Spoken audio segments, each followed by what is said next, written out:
Parents détendus sur RCF Vendée. Comme chaque semaine, on a le plaisir d'être accompagné de notre coach parental à nous, Emmanuel Mallard. Bonjour Emmanuel. Bonjour Julie, bonjour à tous. Alors ensemble, on parle souvent de petits-enfants, de débuts d'école, de propreté, tout ça. Mais là, on va les faire grandir un peu. On va arriver à l'adolescence, qui n'est pas une période très facile non plus. Il y a cette expression petit problème, petits-enfants, petit problème, gros enfants, gros problème. Je sais pas ce que vous en pensez. Mais en tout cas, l'adolescence a ses problèmes bien particuliers, et notamment ces ados qui veulent être indépendants. Incroyable. C'est ça. Alors qu'on parle de petits enfants, petits problèmes, grands enfants, grands problèmes, ce qu'il faut savoir aussi, c'est que plus tôt vous mettrez en place dans l'éducation de votre enfant ce qu'on va appeler positif et tout ce qui va avec, plus l'adolescence sera facile. Alors il y aura toujours ce petit côté rebelle, mais pourquoi l'adolescent est rebelle quand il arrive justement à ce moment-là? C'est parce qu'en fait, si vous avez bien fait votre job, l'attachement avec la famille, il est complètement sécure. C'est-à-dire que là, c'est acquis pour lui. Donc, il peut se permettre d'aller voir ailleurs puisqu'il est complètement sécurisé sur des liens affectifs qu'il a.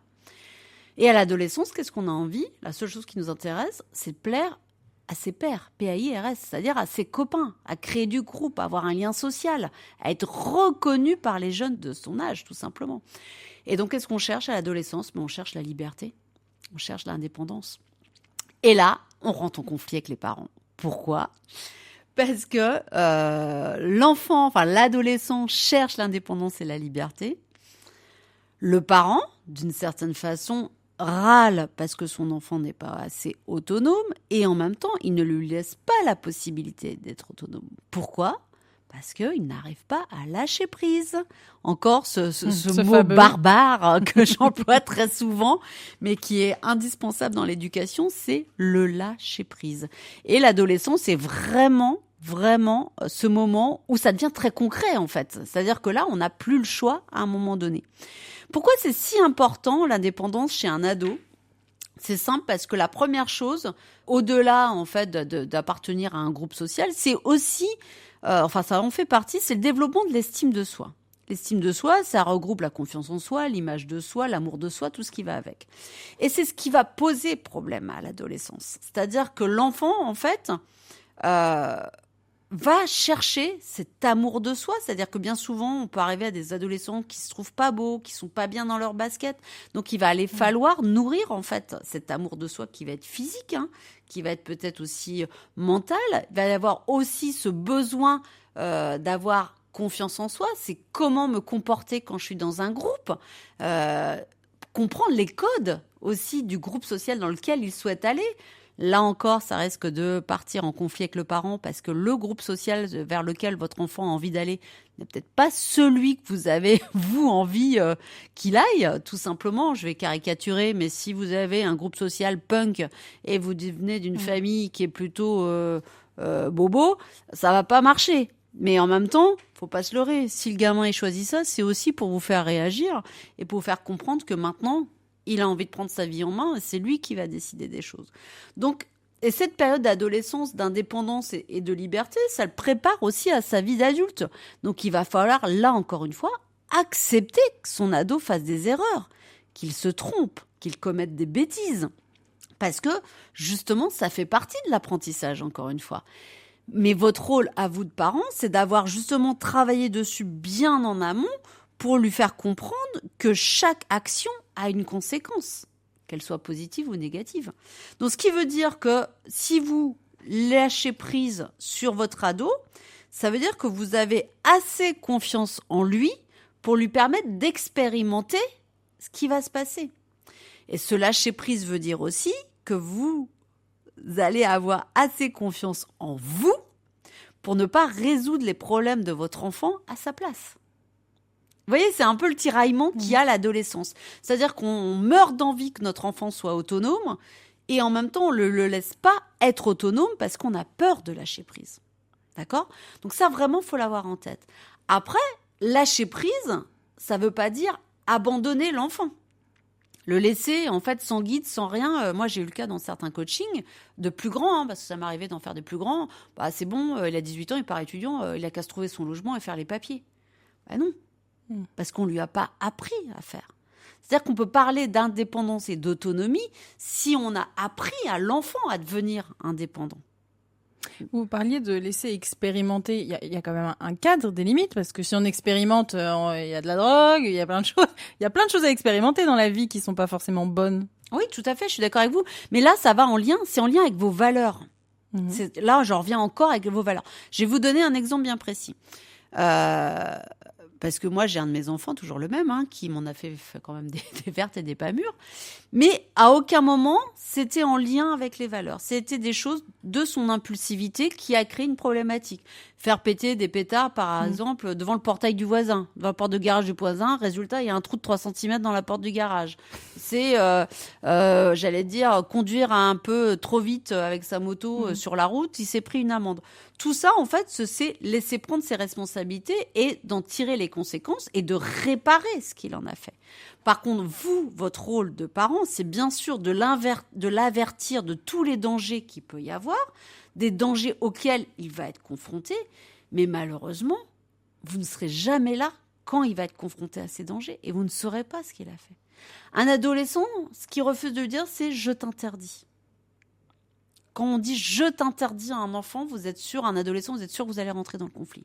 Par contre, ce que vous pouvez dire, c'est « là, tu vas sortir ce soir. Il va sûrement y avoir de l'alcool, il va sûrement y avoir, pourquoi pas, de la drogue. » On peut dire ça. Tu sais très bien que dans notre famille, on ne boit pas d'alcool avant 18 ans. C'est comme ça, c'est la règle, puisque c'est en lien avec la loi. La loi interdit, en fait, de la vente d'alcool avec 18 ans. Donc ça, je veux pas en entendre parler. Pour moi, c'est pas possible. La drogue, c'est pareil. La drogue, tu vas sûrement trouver. Par contre, pose-toi la question. Imagine si tu consommes. Qu'est-ce qu'il y a derrière ? Il y a des règlements de compte, il y a des morts, il y a du trafic, il y a de la souffrance et tout ce qui va avec. Est-ce que tu veux faire partie de tout ça ? Donc, c'est-à-dire qu'à un moment donné, il faut reconnaître qu'on ne peut pas contraindre l'enfant à faire ce que l'on veut.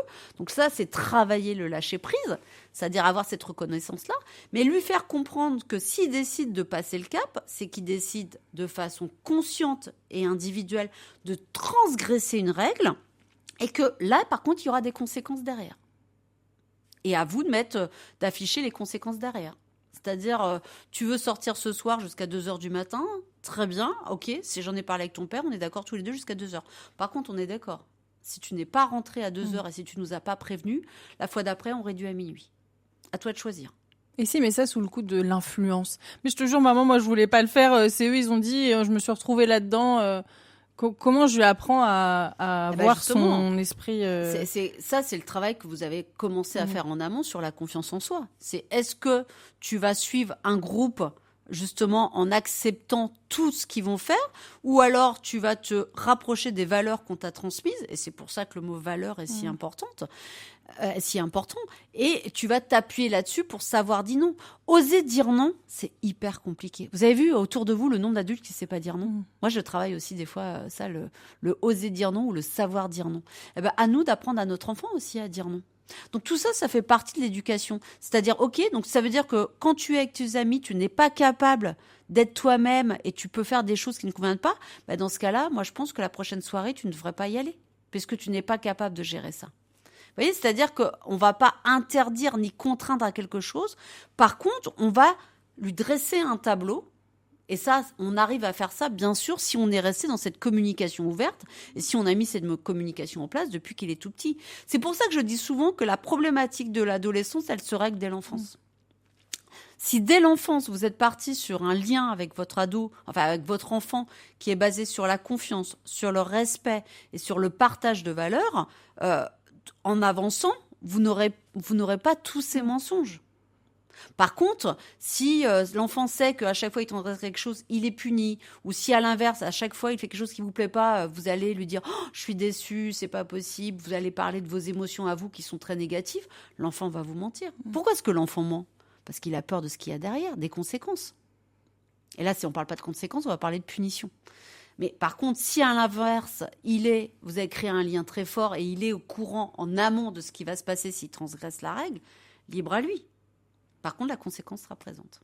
On parle de communication ouverte, mais à l'adolescence, certains enfants ou adolescents sont plutôt adeptes du mutisme. Qu'est-ce que je fais ? Alors, je suis d'accord avec vous, mais là, encore une fois, si vous mettez ça en place en amont, vous l'aurez pas, cet épisode de mutisme. parce que vous aurez travaillé la communication tout au long de l'éducation de votre enfant. Là, par contre, si vous avez en face de vous un ado qui ne souhaite absolument pas communiquer, eh ben, si vous ne pouvez pas communiquer de façon orale, faites-le de façon écrite. Ou faites-le peut-être par des audios, par des choses comme ça. Et appuyez-vous toujours dans votre communication sur vos valeurs et pas sur l'interdiction. C'est-à-dire que si tu fais ça, tu es en désaccord avec toutes les valeurs de notre famille. C'est-à-dire que lui montrer également que ce qui est important, c'est ce qu'on a partagé et ce qu'on va partager tout au long de notre vie. Et honnêtement, j'appuie encore, je reviens un peu là-dessus. C'est-à-dire que moi, j'ai 5 enfants, j'ai pas eu de problème d'adolescence. Aucun des 5. Alors, il y a eu des conneries qui ont été faites, ça c'est évident. Mais moi, je sais que quand mon 4e, il arrive et quand il rentre le soir, il me dit « Maman, il faut qu'on parle », je suis sûre qu'il s'est passé quelque chose. Mais il me le dira. Et il prendra justement ses responsabilités qui sont derrière. Pourquoi ? Parce qu'ils ont été éduqués là-dedans. Ils n'ont pas été éduqués en ayant peur de la sanction, ni en ayant peur de me décevoir, ni en ayant peur de je ne sais de quoi. On est dans une communication qui est ouverte. Et tout ça se travaille dès la petite enfance, tout simplement.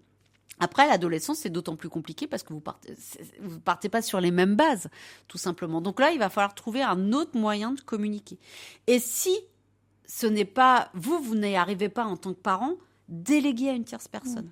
Là, en ce moment, je crois qu'on n'en a pas parlé, mais je me forme à la méthode REACT, qui est la méthode d'accompagnement des parents d'enfants tyrans, d'enfants tyranniques. C'est-à-dire des enfants qui sont dans la violence verbale, physique. Et souvent, on parle en fait de soutien. Et l'enfant n'est plus capable d'écouter ses parents, donc il va être par contre beaucoup plus capable d'écouter un tiers, qui peuvent être un oncle, une tante, un grand frère, un cousin, un voisin, un prof de sport, un coach de sport, peu importe. Et on va s'appuyer sur ces gens-là autour pour essayer de ramener l'enfant, en fait, dans un chemin qui va être un peu plus droit. Mais c'est difficile d'accepter que on n'a plus de prise sur son enfant et qu'il préfère écouter quelqu'un d'autre. Complètement. Je suis complètement d'accord avec vous. Mais malheureusement, ça arrive beaucoup plus souvent qu'on pense. Et ces gens-là sont tellement démunis qu'ils n'ont qu'une seule peur, c'est que leur enfant tourne mal. Donc en fait, à un moment donné, ils s'assoient un peu sur leur fierté, tout simplement, et ils vont chercher de l'aide où elle est. Et ce qui est génial avec cette méthode-là, c'est que c'est une méthode de groupe. Donc ça veut dire que les parents s'entraident les uns les autres. Ils vivent la même situation, alors qu'ils se manifestent de façon complètement différente. Mais souvent, il y a du décrochage scolaire. Souvent, il y a en fait de la violence et peut-être des addictions aussi. Donc, ils s'entraînent et ils ne se sentent plus seuls. Donc, oui, ils sont obligés d'aller chercher ce soutien moral ou ce soutien physique ailleurs. Mais en même temps, c'est un travail à faire et ils peuvent être très, très fiers d'eux de le faire parce qu'ils pourraient très bien baisser les bras et rien faire du tout. En début d'émission, vous parlez d'avoir confiance, de laisser expérimenter. Dans cette situation où plus c'est compliqué, plus on a envie de réaffirmer le cadre presque. Oui, mais si vous le faites de façon autoritaire, ce sera très compliqué parce qu'en fait, à l'adolescence, vous ne pouvez plus contraindre votre enfant. La seule façon de le contraindre, c'est ça qu'il faut accepter. Voilà, ça va être par la peur. Donc oui, si c'est un enfant qui est habitué à recevoir des coups à longueur de temps, il va prendre des coups jusqu'au jour où il va être plus grand que vous, plus fort que vous, et les coups, il va vous les rendre. Donc vous ne pourrez pas, et ça c'est ce qu'il faut accepter, c'est que malheureusement, vous ne pourrez plus contraindre. Alors après, il y a des solutions. Si vraiment votre enfant est tombé dans la drogue, et c'est pas compliqué, il est mineur, vous pouvez très bien, et faites-le surtout avant qu'il ait 18 ans, vous pouvez très bien le faire interner dans des centres de désintoxication puisque vous êtes responsable de lui. À 18 ans, c'est fini, c'est juste horrible. Savoir que passer la date anniversaire des 18 ans, vous ne pouvez même plus faire interner un jeune pour essayer de le désintoxiquer. Mais ce qui est certain, c'est qu'il faut accepter justement que vous n'ayez plus toutes ces contraintes. Par contre, c'est par le dialogue, c'est par le positionnement et c'est par reprendre votre positionnement de parent où vous allez reprendre la main là-dessus. Et ça, cette méthode-là, Réa, qui est basée sur la résistance non violente. Et il faut être hyper motivé pour le faire parce que ça veut dire dans des scènes de violence, on va peut-être s'asseoir devant la porte d'entrée et dire tu ne sortiras pas, je vais pas bouger. Et on fait venir des gens de l'extérieur parce qu'en fait l'enfant n'a jamais le même comportement quand il est avec des personnes, face à des personnes qui font pas partie de la famille, pour qu'elle entraide. Vous voyez, qu'elle s'entraide et qu'elle supporte, entre guillemets, le parent qui va décider de faire de la résistance non violente. Mais c'est le dernier recours parce que la violence physique ne marchera pas. Ça, c'est certain. Et vous nourrissez de violence physique, vous nourrissez le conflit systématiquement. Donc il faut couper court à ça et trouver une autre façon de fonctionner. Et là, c'est pour ça qu'à un moment donné, il faut vraiment travailler cette adolescence tout petit en vous appuyant sur vos valeurs pour vraiment les mettre en amont. Et puis apprendre à un moment donné, à lâcher prise, malgré vos peurs. On a peur que notre fille, si elle sort, elle se fasse violer. On a peur qu'elle se fasse agresser, qu'il y ait un coup de couteau qui parte. Ça, c'est des peurs qu'il va falloir apprendre à vivre avec, malheureusement. Et faire confiance à son enfant. Gérer ses propres émotions à soi. Exactement, et surtout, vous savez, moi j'ai eu très peur souvent pour mon fils, et en fait je me suis rendu compte que, par exemple, dans des bagarres qu'il y a pu avoir, il a très très bien su comment réagir et se positionner. Non mais attends, il est là, je suis pas bête, je suis partie, hein. Je veux dire, j'ai de l'ego, mais pas à ce point-là, hein. Et en fait c'est ça, c'est-à-dire qu'à un moment donné, souvent par le dialogue, on se rend compte que nos enfants sont beaucoup plus mûrs qu'on pense, et ils savent prendre des bonnes décisions aussi par moment. Et s'ils prennent des mauvaises décisions? Ils se prennent un mur. Et ça leur apprendra. Ils se prennent un mur et votre rôle à vous, c'est d'être justement derrière ce mur et de ramasser votre enfant et de l'aider à se remettre en selle, on va dire, de l'accompagner par des écoute empathique et tout ce qui va vers, et essayer de trouver aussi des solutions à ses problèmes. Mais malheureusement, vous savez, quand l'éducation parentale n'est plus là, derrière, il y a la loi. Hein.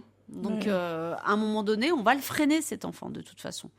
Après, ça se fera soit dans la douceur, soit dans la violence, malheureusement. Et sans prononcer le « je te l'avais dit ». Jamais. Jamais. Par contre, on peut très bien en revenir toujours à nos valeurs.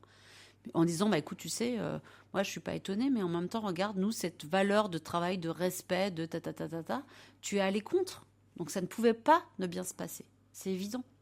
Vous voyez ? C'est-à-dire que là, on va formuler, en fait, nos reproches différemment. Et je te l'ai bien dit, bien fait pour toi, on va oublier tout de suite. Bien sûr. En tout cas, les ados, on les laisse prendre leur indépendance, les parents, on lâche prise et on sera tous des parents détendus. Merci Emmanuelle Mallard pour tous ces conseils. On aura le plaisir de se retrouver la semaine prochaine sur RCF. Merci Julie.